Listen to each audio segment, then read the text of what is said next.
Hello, in this video we'll look at the content in Unit 3, Activity 5. And the purpose of this activity is to set up and then complete the culminating assignment in Unit 3. So this will be our final activity of the unit, and you'll have to demonstrate one more time your understanding of our book, Animal Farm. And to do that, we're going to focus on the book's themes.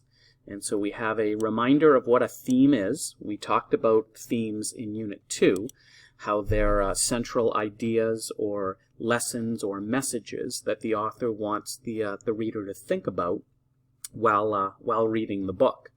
And in the case of Animal Farm, we've outlined 5 major themes that you should be aware of. And some of them we've already kind of talked about along the way as you've been reading the book in the different activities. So to start with, we have class division. Of course, on the farm, on Animal Farm, both before the revolution and after the revolution, we have a division between sort of the upper class and the lower class. Certain characters are allowed to become the leaders and get special treatment, while the rest of the characters are treated like a lower class. And of course, as we've talked about already, we can look at this in terms of the animal characters in the story, but we can also look at this as real life, because Orwell wants us to think about class division in the real world. So questions like, do you think class division is inevitable? Will society ever be able to get away from this division of upper class, middle class, and lower class? That's something that Orwell wants you to think about while you read.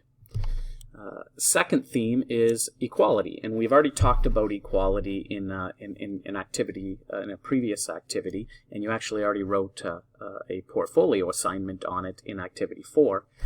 So with that said, we'll do a brief review here. Orwell is certainly encouraging the readers to think about the idea of equality.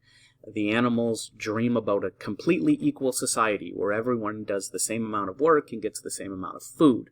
But is that really possible? And even if it was possible, is that really an ideal society? Is that what we would like our society to be? And of course, you've already hopefully given me your opinion about that in Activity 4.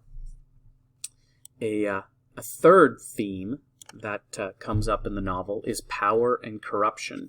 And you might have heard of this famous proverb before, but the saying goes, absolute power corrupts absolutely.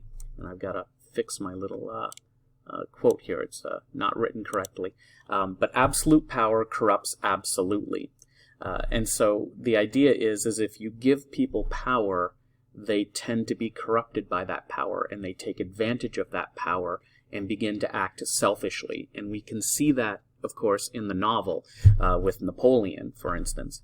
But is this true in the real world as well, too? Orwell would say yes. I'd be curious to know your opinion.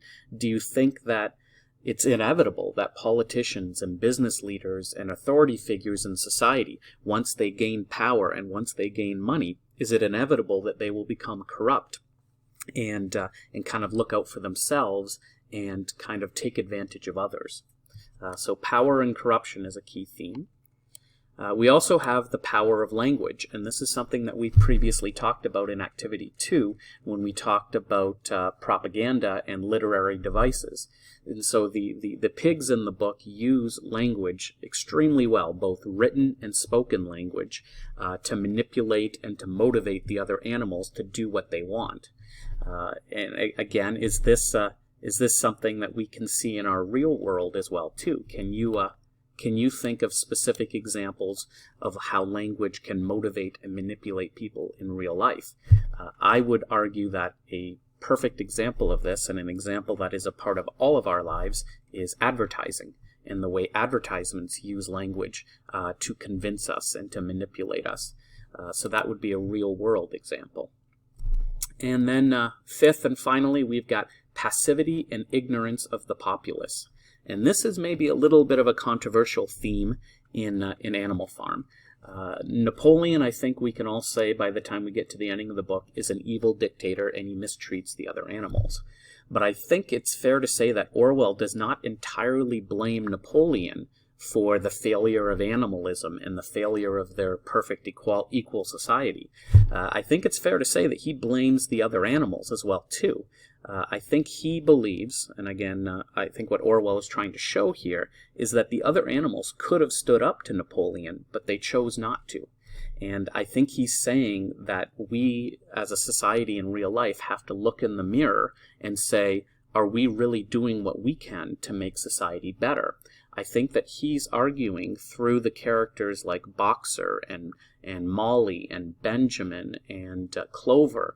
I think he's arguing through these characters in the book that in real life, real people are either too passive or maybe too ignorant of what's going on, and we're allowing those in charge to take advantage.